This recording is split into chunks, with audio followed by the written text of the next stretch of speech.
ihr Lieben, liebe Grüße aus Hamburg. Schön, dass du wieder dabei bist. Mein Name ist Jenny Siering. Ich bin Reiki-Therapeutin, Coach und Yogalehrerin und du hörst heute deinen Herzzeit-Podcast zu deinem Glück und zu deinem Herzen. In der heutigen Folge geht es um die Dankbarkeit und dass die Dankbarkeit dein Leben völlig verändern wird. Also wenn du das nicht möchtest, dass dein Leben verändert wird, dann mach lieber wieder aus. Denn die Dankbarkeit hat bei mir so viel verändert und es ist wirklich mein Power-Tool, das Tool, was ich jeden Tag nutze, um mich immer wieder ins Hier und Jetzt zu holen und mich in meinen Grummel-Modus rauszuholen und einfach in ein glücklicheres Leben führt. Und ich hoffe, dass diese Podcast-Folge das für dich auch tut. Denn wenn wir alle mehr Dankbarkeit kultivieren, dann kann es einfach nur eine schönere Welt hier werden und alle von uns werden einfach positiver.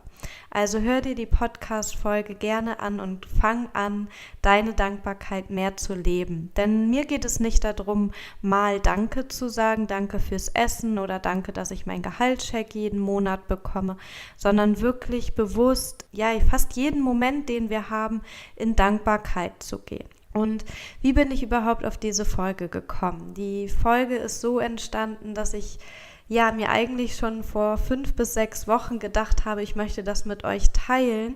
Und zwar wisst ihr ja vielleicht, wenn ihr mich so verfolgt, dass ich geheiratet habe. Und ihr wisst auch, dass ich meistens sehr positiv durchs Leben gehe, aber so eine Woche vor der Hochzeit war ich wirklich in so einem Grummel- und Negativmodus, weil wir haben draußen geheiratet und wir haben in Hamburg geheiratet und wir haben im August geheiratet und wir dachten eigentlich, das Wetter wird ganz gut. Aber wenn ihr das verfolgt habt und vielleicht im Norden wohnt oder sogar in Hamburg wohnt, im August war das Wetter nicht wirklich sehr gut. Somit hatte ich und mein Mann 4 Apps. Und jede App hat gesagt, das Wetter wird eigentlich an dem Samstag, wo eure große Party ist, schlecht. Und ich bin da immer wieder in dieses Thema reingegangen. Ich habe immer wieder diese App gesehen, ich habe immer wieder das schlechte Wetter gesehen. Und so nach und nach hat sich wirklich bei mir eingespielt, dass ich in so einen Grummelmodus gekommen bin, dass ich gemerkt habe, ich werde richtig negativ. Ich fand irgendwie alles blöd und habe total vergessen, was ich dieses Jahr schon alles erreicht habe. Und dann habe ich wirklich, meine Freundin hat gesagt, Jenny, es hilft dir doch immer wieder, wenn du das Buch von Neale Donald Walsch, Gespräche mit Gott liest, und das habe ich wirklich wieder angefangen zu lesen. Und ich danke dir, Neale Donald Walsch, dafür. Ich verlinke das Buch auch gerne nochmal in die Shownotes. Es ist wirklich immer wieder mein Lebensretter. Es ist eins der Bücher, die ich so einmal im Jahr wirklich lese. So Band 1 holt mich immer wieder zurück, obwohl ich es schon 1000-mal gehört habe, aber Neale Donald Walsch hat wirklich wieder für mich die Dankbarkeit einfach auf den Punkt gebracht. Und das waren so die ersten Seiten und ich war wieder da. Denn das, was bei mir passiert ist, ich habe in einem Mangel gelebt. Ich habe gemerkt, oh Mann, das Wetter wird schlecht und das heißt, all das Geld, all die Feier, die wir hier vorbereiten und die Gäste, die kommen, die werden schlecht drauf sein und wir auch. Und dann wird es blöd und somit bin ich die ganze Zeit durch die Welt gelaufen und hatte dieses Negativdenken. Und Neale Donald Walsch sagt so schön, gebe ein Gebet nach oben, aber bitte nicht um etwas, sondern sei schon in der Dankbarkeit, dass es so ist. Und diese Erklärung ist einfach, wenn du sagst zum Beispiel, bitte Universum, gib mir gutes Wetter oder bitte Universum, gib mir mehr Geld oder bitte Universum, gib mir diesen Mann oder bitte Universum, gib mir die und den Job. Wenn wir diese Bitte nach oben geben, dann sind wir eher im Mangel, weil du kannst das auch mal für dich machen, einmal dieses Bitte mach das, bitte tu dieses für mich. Dann geht dein Körper in eine Resonanz, die eher im Mangel ist oder die sehr im Mangel ist. Und wenn wir im Mangel sind, dann sehen wir die Dinge noch nicht, dann sehen wir die noch nicht in unserer Realität. Und das, was ich gemacht habe, ist, ich habe mich hingesetzt und habe gesagt, danke, dass wir an dem Tag das Wetter haben, was für uns genau richtig ist. Ich habe mich jeden Tag hingesetzt, danke, dass wir das Wetter haben, was für uns richtig ist und danke, dass wir Sonnenschein haben. Und wenn du das mal für dich ausprobierst, zu sagen, danke, dass ich schon den Freund an meiner Seite habe, danke, dass ich genügend Mittel habe, um mein Leben bestreiten zu können, danke, dass das so sein wird, wie ich es mir wünsche oder wie es für mich richtig ist, dann wirst du merken, dass sich das viel schöner für dich anfühlt. Denn wenn wir in die Dankbarkeit gehen, dann ist es wirklich so, als wenn wir schon es sehen. Wir sehen schon das, was da ist und somit können wir unsere Welt selber kreieren. Und das Universum merkt auch, wenn wir da schummeln, also wenn du sagst, ja, danke, dass ich diesen Freund habe, dann wird es das merken. Also du musst es wirklich mit Überzeugung machen und sehen, dass es schon da ist. Also sei dankbar für die Sachen. Das ist schon wirklich so die Meisterschaft, wenn man wirklich schon sehen kann, danke, dass es schon so ist.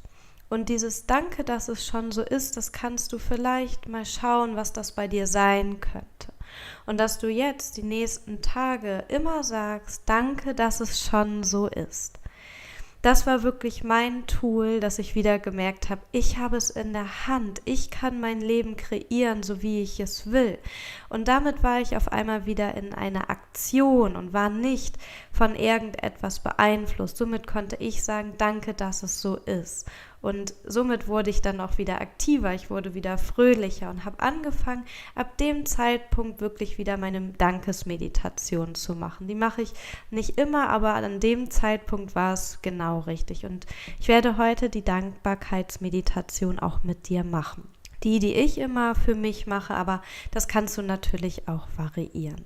Und ja, ich bin aus diesem Modus rausgekommen und habe ab dem Zeitpunkt jeden Tag wieder meine Dankbarkeitsmeditation gemacht und ich wurde glücklicher, ich wurde zufriedener, ich habe sozusagen mein positives Dasein wieder gehabt. Und das, was ich damit gemacht habe, ist einfach, dass ich mein Radio wieder auf eine gute Frequenz gestimmt habe, auf eine höhere Schwingung.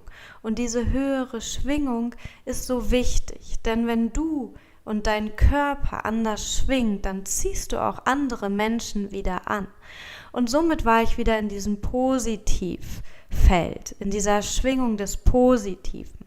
Und das hat es gemacht, dass alles um mich herum wieder positiver wurde, dass sich Sachen geklärt haben für die Hochzeit, die vorher noch so ein bisschen herausfordernd waren. Und ich habe auf einmal wieder Menschen um mich herum gehabt, die positiver waren, die gesagt haben, hey, das Wetter wird gut und es wird cool und wir werden eine coole Party haben. Und davor war ich eher in dieser Negativschwingung. Meine Frequenz war weiter unten. Mein Radio hat nur die erreicht, die auch negativ schwingen. Und das ist das, was du auch erreichst. Du polst dich sozusagen um, wenn du in die Dankbarkeit gehst. Und das ist doch einfach wunderbar. Ja, welche Beispiele gibt es da eigentlich noch? Die kennst du wahrscheinlich auch. Nicht nur dieses Regending, sondern auch, wenn du auf die Arbeit gehst. Und vielleicht bist du noch positiv gestimmt. Und dann sind da aber die Leute, die so ein bisschen meckern. Und du merkst, oh, ich war aber eigentlich ganz dankbar, dass ich heute hier gut hingekommen bin zur Arbeit, dass ich diesen Arbeitsplatz habe, dass ich auch meine Arbeit ganz gerne mag. Aber wenn dann auf einmal die anderen Leute um dich herum sind, dann merkst du diese Dankbarkeit gar nicht mehr. Und was mir ganz häufig aufgefallen ist, dass wenn ich in irgendwelchen Besprechungen war oder vielleicht kennst du das auch von dir, dass man eher erzählt hat, was gerade schlecht läuft, was eigentlich gerade nicht so gut läuft, was man hätte anders machen können, was mit dem Kunden irgendwie blöd war. Aber wir fragen kaum, was war denn wirklich gut? Also was hat dich wirklich bereichert und was macht dich glücklich an deinem Arbeitsplatz? Was ist gut gelaufen mit dem Kunden? Welche Mail war super und welches Feedback hast du bekommen? Das schauen wir uns gar nicht so wirklich an. Und das ist auch wieder gut, wenn du das machst und vielleicht auf deiner Arbeit bist. Schreib dir wirklich auf, was gut läuft, was du gut gemacht hast und sei dankbar dafür, was alles Gutes passiert ist, als in dieses Negativ reinzugehen. Oder auch wenn wir nach Hause kommen. Meistens erzählen wir von unserem Tag, was schlecht gelaufen ist, was uns negativ aufgefallen ist. Und du kannst wirklich dankbar davon berichten, was Gutes war an deinem Tag, was du Tolles erlebt hast und sei dankbar dafür. Und wenn du das schon umswitcht, du wirst merken, das irritiert die Leute erstmal. Also auch wenn du Gespräche führst und sagst, ey, nee, negativ ist gerade vielleicht, ja, ein bisschen was, aber ich bin auch unglaublich dankbar für dies und für jenes, dann wirst du merken, das finden die Leute erstmal komisch. Aber du kannst wirklich in deine Dankbarkeit gehen. Und du wirst dann ja deinen Radiosender anders switchen, sodass du auch andere Leute anziehst. Und das ist wirklich das, was passiert ist. Seitdem ich mehr in der Dankbarkeit bin, ziehe ich die Leute an, die auch dankbar sind, die das Leben feiern, die Lust auf das Leben haben, die natürlich auch ihre Herausforderungen haben, aber die eigentlich sagen, ey, wir haben es hier ziemlich gut und wir können hier ziemlich viel bewegen und ich bin so dankbar dafür, dass ich das machen kann. Diese Leute werden mehr in dein Leben kommen und damit gehen eure beiden Schwingungen oder dieses Kreis oder dieses Feld, was du auf einmal erreichst, einfach viel, viel höher. Und du kannst viel, viel höher schwingen. Das heißt, du wirst auch gesünder und du bleibst gesünder. Und das ist auch das, was Studien sagen. Ich habe da so ein bisschen im Internet recherchiert und es gibt wirklich einige Studien, die mit Probanden geführt worden sind und ich möchte da gar nicht einzeln drauf eingehen, welche Studien das sind, sondern wirklich, ich habe die Quintessenz da mal rausgenommen, was rausgefunden worden ist mit Gruppen, die in der Dankbarkeit waren. Und da wurde wirklich rausgefunden, dass Wohlbefinden sich steigert, dass diese Menschen glücklicher werden, dass diese Menschen optimistischer werden, sie auf jeden Fall dynamischer und aktiver werden und dass wirklich psychische Beschwerden wie Depression oder auch Burnout oder auch andere psychische Beschwerden gelindert werden, sie besser werden, weil sie halt einfach in die Dankbarkeit gehen. Und sogar chronische Schmerzen oder Beschwerden können viel, viel besser werden, weil du deinen Körper auf eine andere Frequenz bringst. Das heißt gleich, dass dein Körper mitzieht. Je mehr dein Geist, deine Seele in diesem positiven Dasein ist, muss dein Körper mitziehen. Es geht gar nicht anders. Und das heißt wieder, sei dankbar. Was für mich einfach auch Dankbarkeit bedeutet, möchte ich dir einfach nochmal sagen. Für mich ist Dankbarkeit einfach ein Herzensöffner. Wenn du dankbar bist, dann geht dein Herz einfach auf. Das heißt, auch deinem Herzen geht es besser. Wenn du also oft irgendwie Herzprobleme hast oder dich im Brustraum so ein bisschen eingeklemmt fühlst oder du auch häufig verspannt bist im Nacken, dann ist die Dankbarkeit einfach sehr gut für dich. Also es ist wirklich ein Herzensöffner für mich. Und was es für mich auch bedeutet, ich gehe aus dem Selbstmitleid raus. Manchmal ist es wirklich so, dass ich ganz schön viel Selbstmitleid mit mir habe, dass ich denke, derjenige kann das doch schon besser und ich bin doch noch so klein und das geht noch nicht. Und dieses wirklich dankbar für das sein, was ich schon alles erreicht habe. Und das habe ich auch wieder gemacht, wie ich kurz vor meiner Hochzeit stand. Wirklich geguckt, was habe ich alles schon erreicht. Dieses Jahr bin ich umgezogen, wir heiraten. Ich habe meinen Job gekündigt und bin jetzt selbstständig. Ich habe so viele neue Leute in meinem Leben, die mich so bereichern. Ich darf den Podcast machen. Ihr hört mir sogar zu. Also das sind alles so tolle Sachen. Und wenn ich in diese Dankbarkeit gehe, gehe ich aus dem Selbstmitleid raus. Und ich merke auch, dass ich mutiger werde, weil ich nicht immer nur denke, was habe ich nicht erreicht, sondern hey, wofür bin ich dankbar? Wo bin ich? Und was natürlich auch da ist, was für mich ein ganz, ganz wichtiger Punkt ist, dass ich einfach nicht diesen großen Berg sehe oder dieses große Ziel, dass du vielleicht auch hast, dass du vielleicht denkst, ich würde vielleicht gerne dieses Auto fahren oder ich bin erst glücklich, wenn ich das und das Haus habe oder den und den Job oder den und den Freund. Was du mit der Dankbarkeit wirklich erreichst, dass du für kleine Dinge wieder dankbar bist, dass du wieder schätzt, was du alles überhaupt schon hast und dass du dann wieder merkst, hey, ich bin doch ganz fein, ich bin doch ganz gut und dann wieder diese Kraft hast, um rauszugehen, um vielleicht auch mal den Berg zu besteigen, ja, aber immer wieder auch stehen zu bleiben und zu sagen, hey, das habe ich schon geschafft, dafür bin ich dankbar. Und für mich ist es auch einfach, in der Liebe zu sein, wenn ich dankbar bin und mit der Natur zu sein. Für mich ist die Dankbarkeit ganz klar, wenn ich durch die Welt gehe, dass ich wieder die kleinen Dinge sehe. Mein Sichtfeld hat sich auch wieder ganz anders verändert. Ich sehe andere kleine Dinge. Ich sehe das Laub auf den Straßen. Ich rieche die Luft. Ich schmecke das Wasser viel intensiver, weil ich einfach immer wieder Danke sage, dass es das gibt. Und in der Natur haben wir so viele Möglichkeiten, so viel Dankbarkeit zu sehen. Und ich bin einfach wieder viel, viel mehr verbunden mit der Natur.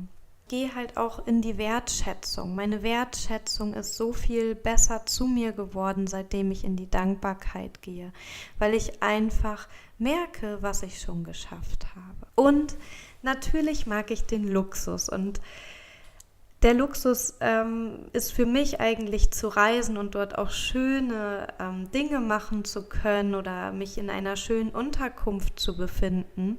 Was manche wahrscheinlich noch sagen, das ist für sie gar kein Luxus in den Apartments oder in den Sachen, wo ich mich wirklich befinde.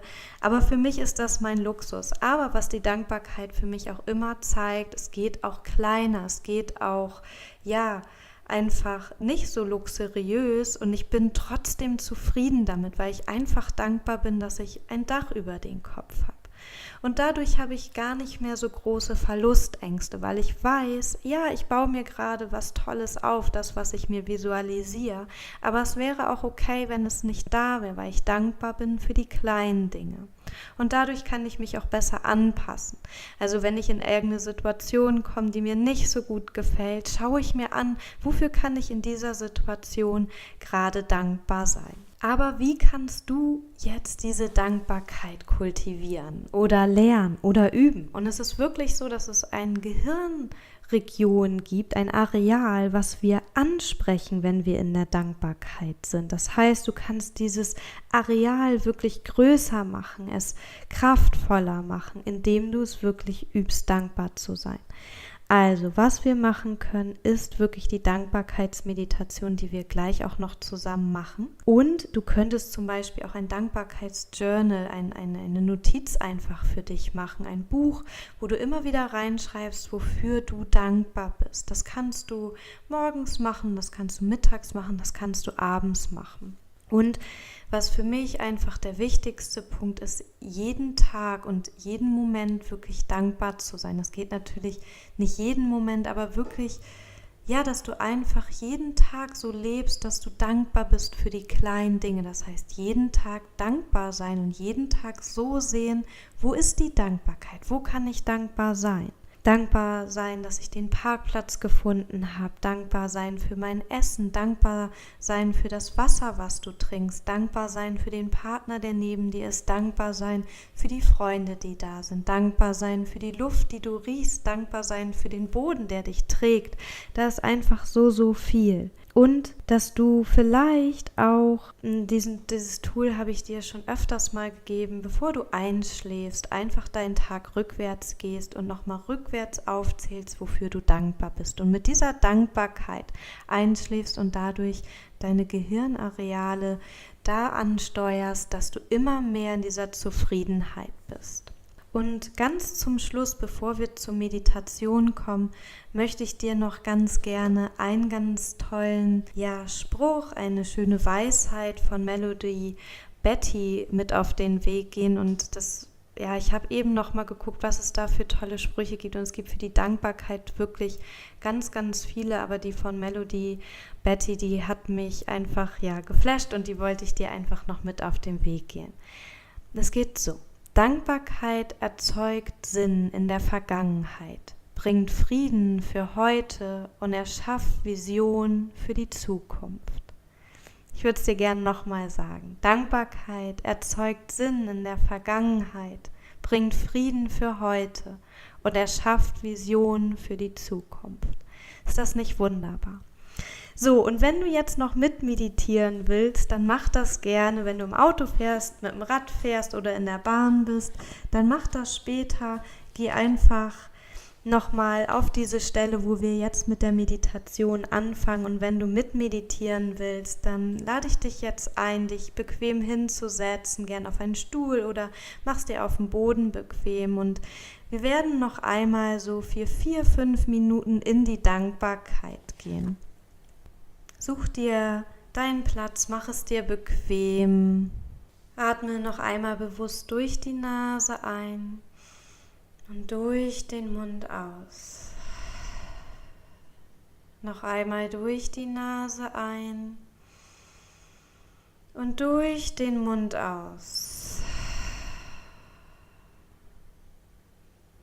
Und dann nimmst du einfach deinen Atem wahr. Spürst, wie dein Atem durch die Nase eintrifft und er sich in deinen Körper verteilt. Und dieser Atem, den beeinflusst du gar nicht, sondern lässt ihn einfach ganz natürlich kommen und gehen. Dann überprüf nochmal, dass wirklich alles jetzt locker in deinem Körper sein darf.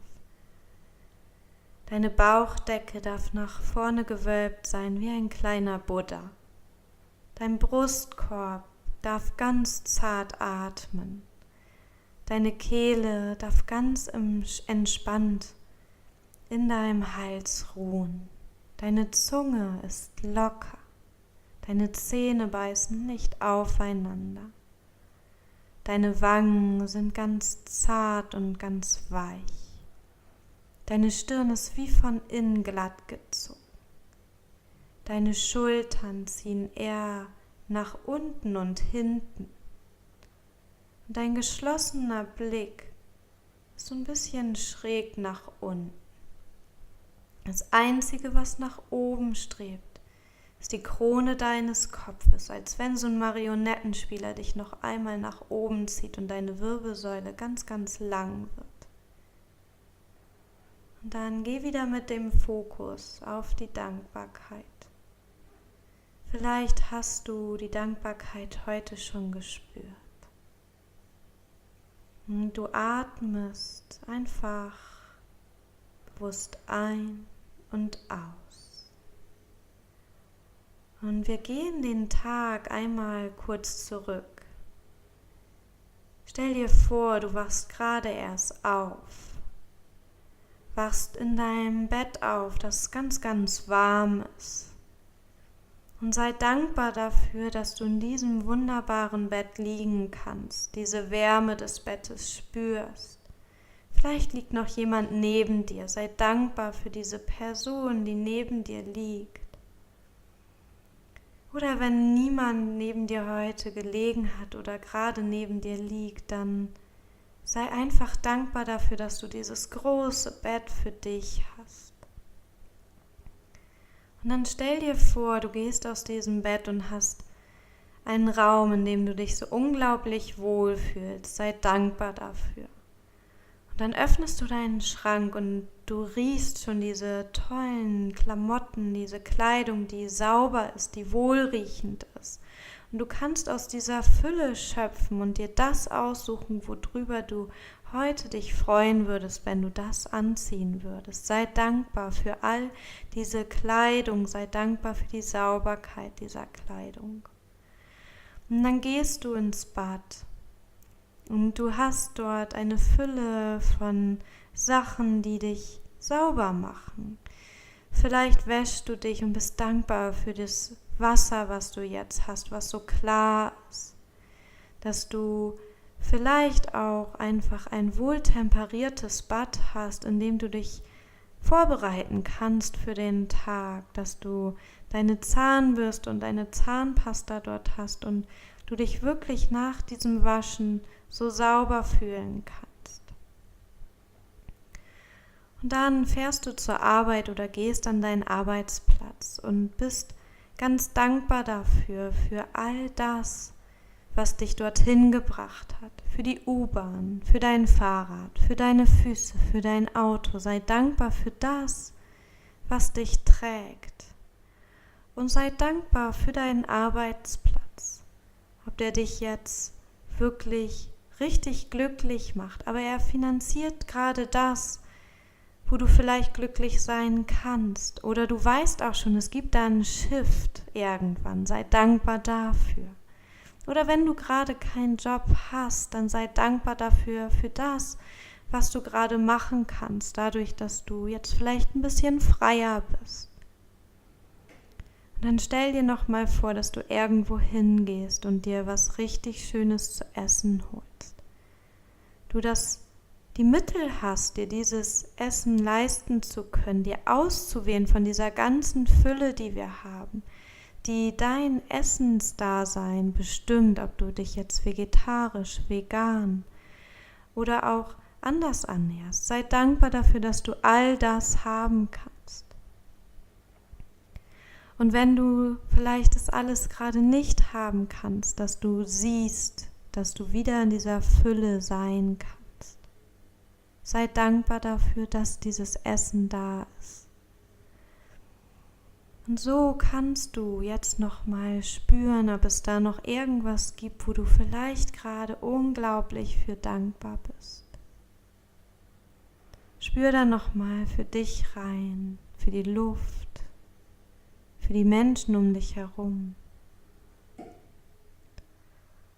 Und dann atme nochmal wieder ein bisschen bewusster in deinen Herzraum, zwischen deiner Brust. Atme hier wirklich mal richtig schön rein, ein und aus, so wie dein Atem ganz natürlich kommt, aber bewusster in deinen Herzraum. Spür vielleicht, wie es hier wärmer wird. Spür wirklich diese Atmung zwischen deiner Brust, auf deinem 4. Chakra, Anahata Chakra. Und dann stell dir mal vor, dass es dort einen Menschen in deinem Leben gibt, der dich so richtig bereichert, der für dich da ist, wenn es dir mal nicht gut geht, der aber auch da ist, wenn es dir gut geht, der dich sozusagen in guten wie in schlechten Zeiten einfach trägt. Vielleicht gibt es da jemanden oder gab es jemanden in deinem Leben, der für dich so viel bedeutet und du vielleicht auch für ihn. Und stell dir diese Person jetzt vor deinem geistigen Auge vor, als wenn er jetzt vor dir steht und du wirklich sagst, danke, dass es dich in meinem Leben gibt. Danke, dass du immer für mich da bist. Danke, dass ich für dich sein darf. Und spür diese Verbundenheit zwischen euren Herzen, als wenn ihr euch zwischen euren Herzen jetzt ein- und ausatmet. Ihr merkt, wie verbunden ihr seid und wie ihr euch tragt. Und wenn du jetzt den Impuls hast, diese Person zu umarmen, dann hol sie dir vor dein Auge und gib ihr den dollsten Drücker, den liebevollsten Umarmung, die du ihr jemals gegeben hast, und spüre die Verbindung zwischen euren Herzen. Spüre die Dankbarkeit, dass du diese Person in deinem Leben hast. Und dann bedank dich nochmal bei ihr, dass es sie gibt in deinem Leben. Lass sie dann langsam wieder ziehen und sag ihr, wir sehen uns bald oder irgendwann sehen wir uns wieder. Und danke, dass es dich gibt. Mit dieser Herzenswärme kommst du jetzt ganz langsam wieder hier an, in diesem Raum, wo du dich jetzt gerade befindest. Spürst noch einmal nach. Und nimmst diese Herzenswärme und diese Dankbarkeit jetzt vielleicht für die nächsten 10 Tage erstmal so als kleine Aufgabe, als kleine Challenge für dich mit. Dass du dich jeden Tag kurz hinsetzt und vielleicht in diese Meditation gehst oder dich einfach hinsetzt und für dich aufzählst, was macht dich gerade dankbar, wofür bist du dankbar. Und vielleicht deinen Tag ein bisschen anders angehst, dass du wirklich mal schaust, wo sind die Dankbarkeitsmomente, wo sind die Momente, wo es dir gut geht, wo sind die Momente, wofür du dankbar sein kannst. Und wenn du magst, mach es nicht nur die 10 Tage, sondern geh weiter. Und ich werde dir sagen, dein Radio, deine Frequenz wird sich anders stimmen. Du wirst anders sein. und du wirst mehr positive, mehr glückliche Momente in deinem Leben haben. Wenn du sagst, das ist alles Blödsinn, Jenny, probier es trotzdem aus und dann bitte berichte mir, denn es wird sich was ändern.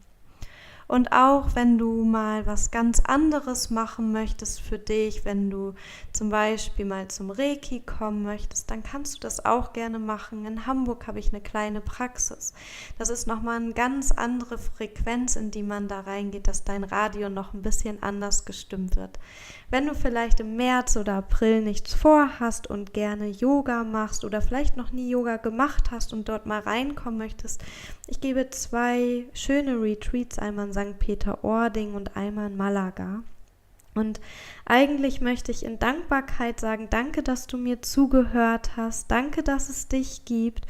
Und wenn du Lust hast, schreib mir doch einfach mal 5 Dinge, für die du gerade dankbar bist. Also wirklich 5 Dinge, die du gerade jetzt, wie du den Podcast vielleicht gehört hast oder in letzter Zeit, für die du wirklich dankbar bist. Es können große Dinge sein, es können kleine Dinge sein. Es würde mich wirklich ganz, ganz doll interessieren, für was du gerade dankbar bist. Das kannst du gerne unter jenny@herzzeit-hamburg.de senden oder vielleicht auch auf meinen Instagram-Account einfach schreiben. Also auf die Kanäle. Schreib mir doch einfach mal 5 Dinge, für die du dankbar sein kannst. Und ja, für was bin ich zum Beispiel gerade dankbar? Ich bin dankbar, dass ich heute ein bisschen länger schlafen durfte. Das hat mir heute echt viel gebracht. Ich bin seit letzter Woche ein bisschen kränklich und heute war es wirklich ganz, ganz schön, ein bisschen länger im Bett liegen zu bleiben. Ich durfte mich heute schon mit einer tollen Freundin treffen, die ich noch gar nicht so lange kenne, aber schon sehr in mein Herz geschlossen habe. Und ich bin dankbar, dass ich hier gleich Wasser stehen habe, was ich gleich trinken darf, weil ich schon ein bisschen durstig bin. Ich bin dankbar, dass es dich gibt, dass du mir zuhörst, dass du vielleicht diesen Podcast auch teilst, dass es schon so eine kleine Community gibt, die ja Herzzeit hört, und ich hoffe, dass es immer mehr werden.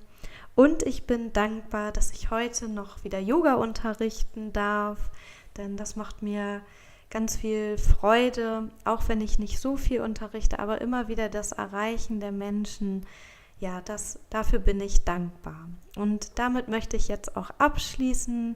Sei dankbar für alles das, was du hast. Mein Licht grüßt dein Licht. Namaste, deine Jenny.